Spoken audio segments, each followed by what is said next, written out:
Nasa iyong kamay ang kasagutan. Mga pasakit at hirap na aking natatamasa. Mga luhat pawis na dumadaloy mula sa aking katawang lupa. Nawari buhay ang nakataya. Bakit ako hindi pinagpala? Bakit tila ako'y walang ginawang tama? Wala nga ba o sadyang ito'y aking itadadhana? Ang pagiging ako kailan may di mo naisin, dahil wala sa akin ang iyong hangarin. O kung mayroon man, sana ay iyong kayanin.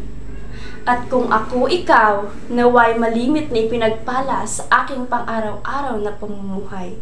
Sa bawat segundong lumisan, sa bawat minutong sinayang, ay para akong nasa gitnang dilubyong di pangkaraniwan. Tumakbo at pilit iwasan ang pagbalot ng kadiliman. Pagdating sa pag-aaral, madalas ay problemang pinansyal. Walang pambiling proyektong hinabili ng propesor at maginang instruktor. May mga requirements na dapat gasusan. May mga librong kailangan sa pag-aaral, pagsulat at sa pagbasa. Inay, ako'y nangangailangan ng salapi. Inay, ako'y nangangailangan ng libro at pambili ng aking pangailangan sa pag-aaral. Inay, kahit piso ay wala ako, kahit pambiling candy at tubig lang man. Inay, Inay, hanggang kailan po ba tayo mabuhay ng ganito? Mahirap, hindi ba? Anak, patawad. Patawad kung ito lang ang kaya namin. Anak, patawad, anak. Kung wala kaming maibigay na salapi sa iyo. Anak, patawad. Kung pati ikaw ay naiipit at sinasakal na ng kahirapan. Anak, patawad, anak. Tugon sa akin ng aking inay at ang mga luha niya ay bumuhos na ng tuluyan. Isang maigpit na yakap ang aking iginawad sa kanya at ipinaramdam ko rin na naintindihan ko siya. Inay, tahan na. Inay, tahan na. Noon pa man ay pinatawad na kita. Noon pa man, tanggap ko na. At noon pa man ay hindi ako nagsisi. Inay ko, mahal na mahal ko po kayo ni Itay. Kayo lang po, sapat na. Kayo lang po, masaya na ako. At kayo lang po, malakas na ako. Inay ko, kayo lang po. Uhaw at gutom ko'y aking tinis, at ang halaga ng pag-aaral ko'y aking inintindi. Namumuhay ako kasama ang pagsubok.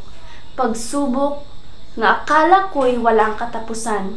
Pagsubok na puno ng aral at leksyon. Ako ay naiiba. Ako ay hindi kayo.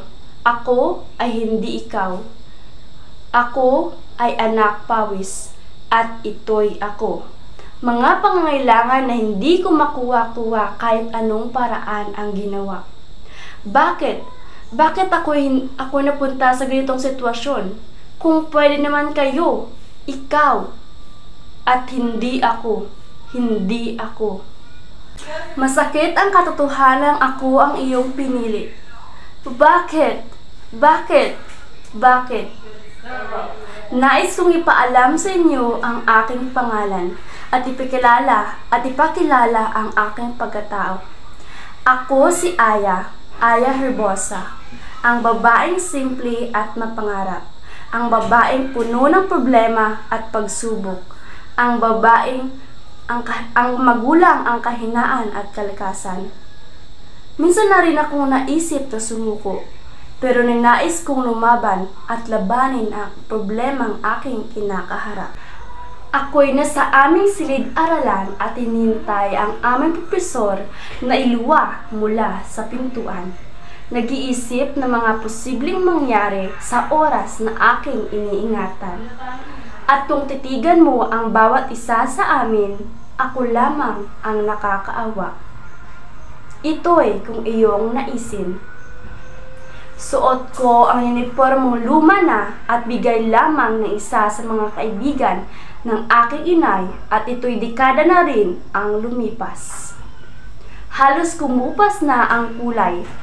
Halata pa nito ang telang nakatapal sa butas at sa paningin nyo'y paniguradong walang takas. Ang sapatos ko'y sa gilid lantaran ang sinulit at ang swelas ay hiram lamang mula sa tsinelas.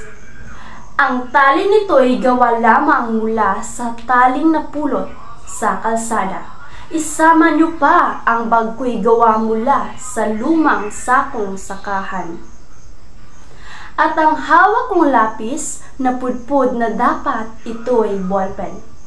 Ang luma kong papel ay hinati-hati sa 8 subject, na pati sulat kamay ay aking tinipid na rin. Ako'y nakatira sa isang maliit na kubong gawa mula sa kawayan. Ang bubong nito'y kugon lamang, na sa dampi ng apoy paniguradong isang iglap ito'y maging abo. Kulang sa pagkain. 1 o 2 beses lamang kami kumakain sa isang araw. 1 o 2 beses ko lang maramdaman na busog ako. Walang kuryente, walang kagamitan, wala lahat. Tanging bungag tuyo ng kamansi ang aming ginagamit upang maiwasan ang dami ng lamok na dumadapo sa aming kawawang balat. At tanging liwanag ng buwan ang nagsisilbing ilaw namin tuwing gabi. Nagsisilbing ilaw ko sa tuwing ako'y nag-aaral. Sobrang pait at hirap. Sobrang hirap na halos sa hindi ko na kayanin pa. Madalas ako'y binubuli ng aking mga kaklaseng sa puso ay walang awa, pinagtatawanan at hinuhusgahan. Nais ko silang labanan upang ipagtanggol ang aking sarili mula sa mga masakit na salitang kanilang binitawan. Ngunit ay mas sinais ko o pinili ko ang manahimik dahil alam ko'y nasa iyong kamay ang parusa. Nasa iyong kamay ang kasagutan at nasa iyong kamay lahat ng dapat. Nasa iyong kamay. Ika-4 na taon akong sekundarya. Bilang na lamang ang araw at ako'y magtatapos na. Ngunit sa loob ng ilang araw iyan ay alam kong marami pang pagsubok na dapat kong lampasan. Marami pang iyak, pawis at pagod ang kailangan na kung pati dugo at laman ay maaring akin pang ipamahagi kung kinakailangan. Napaluhan na lamang ako nang maalala ko si Bunso na may sakit at dugo niya ay kailangan ng palitan. Sa loob ng silid na ito'y walang sino man ang gustong kumausap sa akin. Kaya para kong tanga na basta-basta na lamang humahulgol sa iyak. Pinagtinginan at tinawanan. Tignan niyo, si Aya Dugyutin ay nababaliw na, sabi ng kaklase ko, at ito'y naging dahilan ng kanilang halakhak. Ganoon na lamang ba kababaw ang kanilang kaligayahan? Yan ang sitwasyon ng iba o ninuman. Wala akong magawa sa kadahilanang totoo nga ba ang kanilang sinabi. Pero ang puso ko ay para itong pinapalaya at hinihiwa. Sobrang sakit, napakasakit. Iniyakan ko na lamang ito nang sa ganoon ay maibsan. At ang itay ko naman na halos butot balat na umuugod, nagsasaka sa bukid at bilad sa araw. Kulay nito'y sunog na halos lahat ng balat ay kulubot. Si inay na dinaig pa ang kalabaw sa bukid. Bitbit nito ang mga sako na puno ng gulay. Lahat ng paraan ay kanilang ginawa upang tustusin kami sa aming pag-aaral. Ilang minuto rin ang lumipas bago ako tumahan ng tuluyan. At sa aking pagtahan ay siya namang iniluwa mula sa pintuan ang aming profesor. Bitbit nito ang mga libro at iba pang kagamitan. Magandang umaga sa inyong lahat. Ang boses niya ay parang musika. Ang kanyang ngiti ay nagpapagaan ng loob. Ang kanyang maamong mukha at malaanghel. Siya'y tahimik kong iniidolo. At pangarap ko ang maging isang epektibong maestra katulad niya. Magandang umaga rin po, Binibining Francesco. Tugon namin ng sabay-sabay at umupo na. Nagsimula na ang klaseng kanina ko pang inaabangan, ang klaseng nagpapasaya sa akin. Ngunit, biglang tumambol ang puso kong tulog. Dahilan nito'y hindi ko alam. Kinakabahan ako dahil pakiramdam ko'y may nangyaring hindi maganda. Bakit? At ano ito? At bigla na lamang kumubas sa vision ko ang magandang ngiti ni inay. Ang dakila kong inay. May nangyari ba? Ano? Sana mali itong kutob ko. Sana mali. Sana. Maya-maya pa ay may pumasok na 2 estudyante. Kalungkutan ang nakarehestro sa kanilang muka. Miss Aya Herbosa. Pagtawag pansin sa akin ng aming profesor. At parang nagpipigil ito. Ang iyong inay ay naaksidente at siya'y isinugod sa ospital sa Del San Gregorio. Dugtong nito. Parang tumigil ang mundo ko. Tumahimik ang paligid at huminto ang mga bagay na gumagalaw. Natila ba'y nabingi ako sa mga salitang kanyang binitawan at pilit balikan ang mga oras na hindi niya pa ito nasabi. Nanginginig ang kalamnan ko, natuyo ng gusto ang lalamunan ko at para bang kinapos ako sa hangin. Hirap ako sa paghinga at ang katotohanan ay hindi ko matanggap. Tumayo ako mabilis pa sa 4:00 at walang ano'y lumabas ako sa pintuang bakal na nanginginig ang aking mga tuhod, namumutla at pinagpapawisan. Tinakbo ko ang daan patungo sa ospital. Mga taong ako'y pinagtitinginan at pinag-uusapan. Hindi ko ininda ang sakit at pagkasira ng sapatos kong sira naman talaga. Hindi ko binigyang pansin ang mapangasar na tinig. Hindi ko hinayaang masayang ang bawat segundo at hindi ko inisip ang layo nito. Hindi dapat ako mahuli. Hindi ko hayaang may mangyaring masama sa iyong mahal kong inay. Tinakbo ko ang kalahating kilometro mula sa aming paaralan patungo sa ospital. Nadapa, nasubsob, ngunit ang mga ito'y aking isinuwalang bahala. Tinakbo ko ito at nang walang pag-alinlangan, na walang pagsisi. Tinakbo ko ito alang-alang sa aking inay. Inay ko, ako'y malapit na. Halos himatayin na ako sa daan, halos mawala ng bahala. Kaya ika'y aking ipinubaya sa sandali ng kanyang mga kamay, sa kanyang kapangyarihan. Pagdating ko'y dumiretso agad ako sa loob at hinanap ang silid ng aking inay kung saan siya naroroon. Takbo dito, takbo doon. Tanong dito, tanong doon. Hanggang sa nahanap ko ang aking inay. Hinawakan ko ang doorknob ng pintuang kulay puti at walang bahid na anong dumi. Nanginginig ang palad ko. Kinakabahan na akala mo'y may laban. Pagbukas ko ng pinto ay doon ko nang nakita ang aking inay nakaratay. Maraming mga aparatus ang nakasabit. May mga oxygen ring nakakonekta. May mga bendang nakatali sa kaliwa nitong kamay.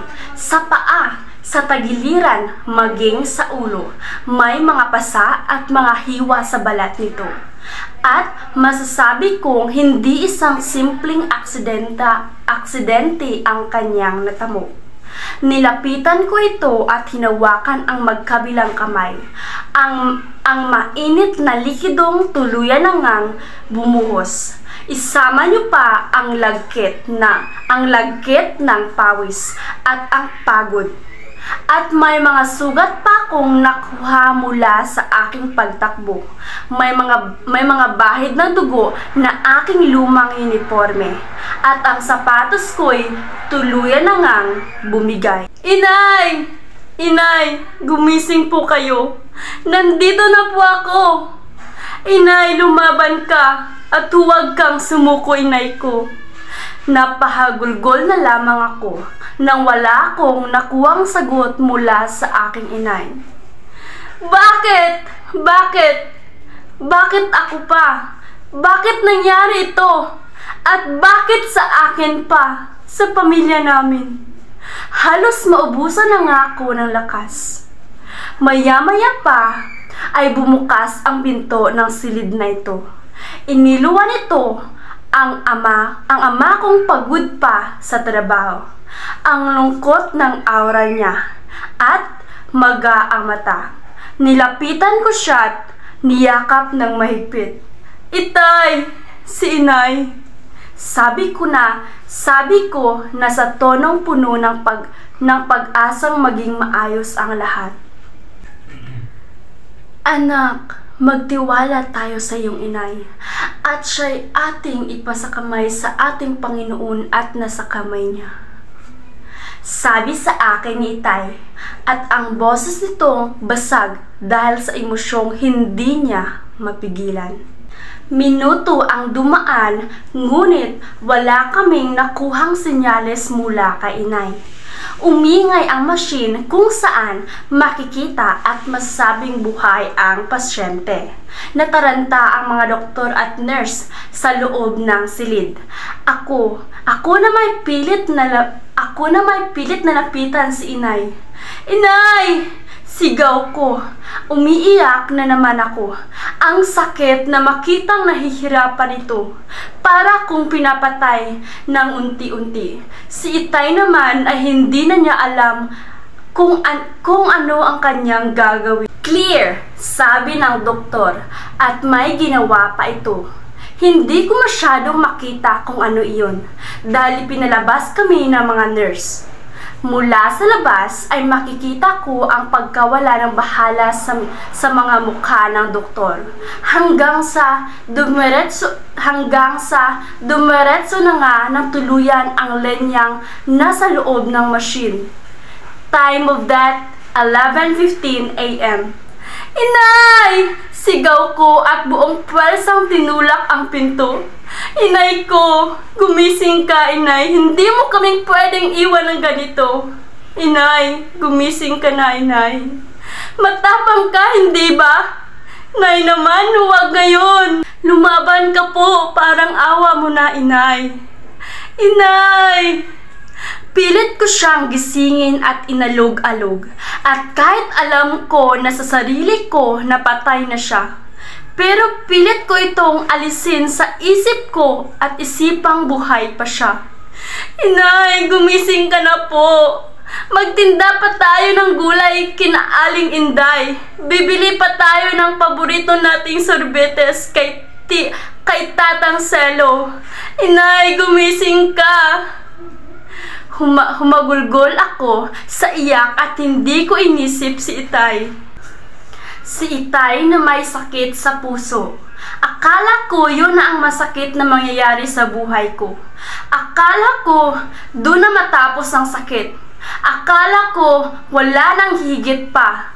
Pero hanggang akala ko lang pala dahil may kasunod pa. Hindi lamang isa, kundi higit pa. Iha, ang iyong ama ay inatake sa puso at isinugod ito sa kabilang silid. Sabi sa akin ni Ma'am, ang aking guro ay naririto. Po, tugon ko na puno ng pagtataka at tila At tila nagising nga ang diwa ko. Ako muna ang bahala dito. Kailangan ka ng iyong ama. Tinignan ko si inay. Ang katawan niyang walang malay. Ang bangkay nito bago tuluyang lumabas sa silid. At tinungo ko ang kabila. Nagbabadya pa ang mga luha ko mula sa aking mga mata. At binuksan ko ang pinto ng nakatapat kong silid. Sobrang sakit ng nararamdaman ko. Sakit ng naramdaman ko na pati luha ko'y halos sumuko na. Pagbukas ko ng pinto ay time of death 11:20 AM on the spot dead. Yan ang narinig ko mula sa loob. Wala na. Patay na si Itay. Napaluhod na lamang ako at humagulgol muli. At halos ginapang ko na lamang ang layo mula sa pinto palapit sa bangkay ni Itay. Itay! Bakit? Bakit? Pati kayo ay iniwan kami. Bakit, Itay? Buhay ka pa naman, hindi ba? Itay, gumising ka na po. Kailangan ka namin, Itay, sa kabiling silid. Itay, parang awa niyo na po. Hindi ko na po kaya. Ang sakit-sakit na eh. Ang sakit po, Itay. Gumising ka na. Halika na po, bumangon ka na. Puntahan na natin yung bangkay ni Inay. Please po, gumising ka na.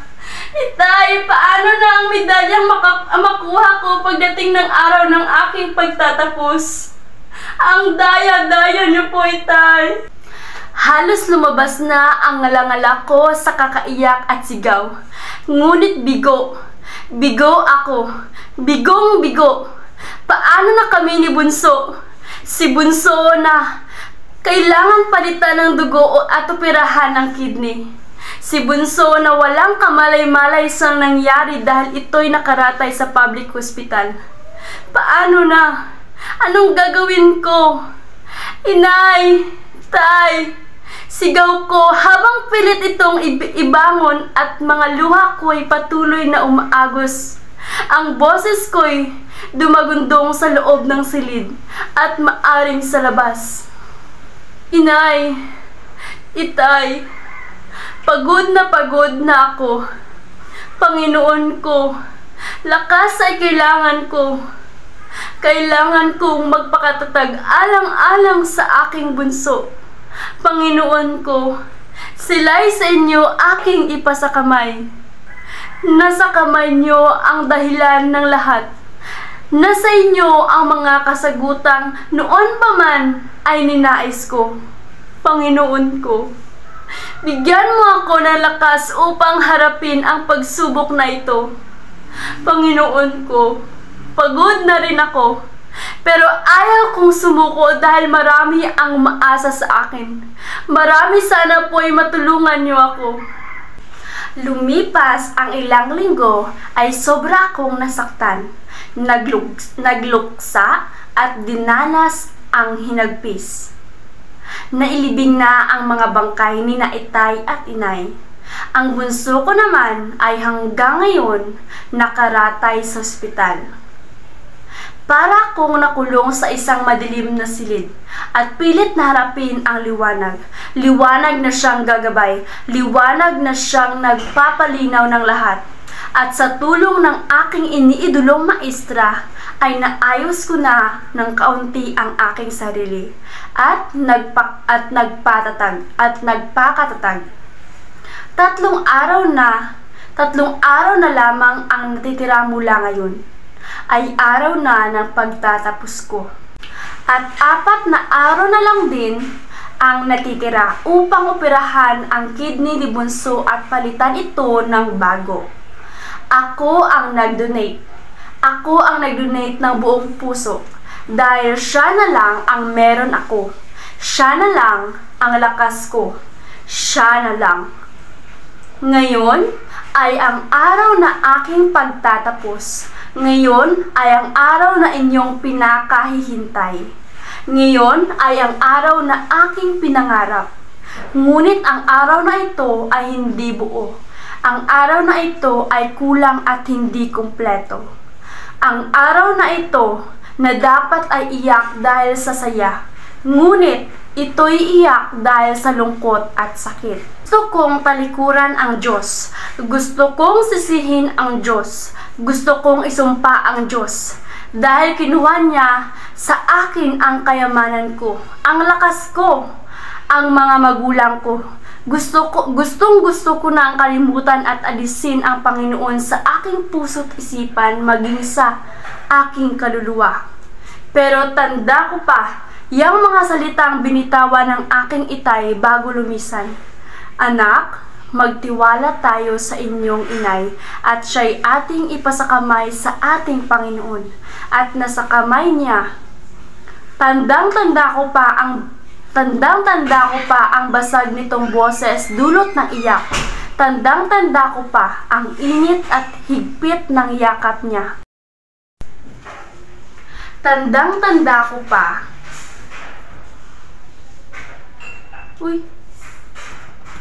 Tandang-tanda ko pa. Tama ang aking itay, na nasa iyong kamay ang lahat ng kasagutan. Na nasa iyong kamay ang lahat ng dahilan. Napaiyak na lamang ako ng tahimik, habang pinagmamasdan ko ang saya at tawa ng isang buong pamilya. Habang pinagmamasdan ko ang sitwasyong mayroon sila, patuloy pa rin ang pagbuhos ng luha ko. Ako ang nangunguna sa klase. Maraming gintong medalyang nakuha. Marami. At ako ang nanguna. Pero ako'y durog, wasak at naiiba sa lahat. Ako na lang lahat. Mga pasakit at hirap ay nasa akin na lang lahat. Nasa akin na ang karumaldumal na buhay. Nasa akin na. Gayunpaman, ito'y akin na lamang ipasakamay sa aking Panginoon. Panginoon, nasa iyong kamay ang lahat-lahat ng kasagutan. Lahat-lahat. 3 taon na lang ang nakaraan. Nasa mabuting kalagayan na si Bunso. At sa loob ng 3 taon na iyan, ay natutunan at binaon ko na lamang sa limot ang mga pagsubok na binigyan ako ng aral. Binaon ko sa limot ang sakit. At tama sina inay at itay, na nasa iyong kamay ang kasagutan. Nasa iyong kamay.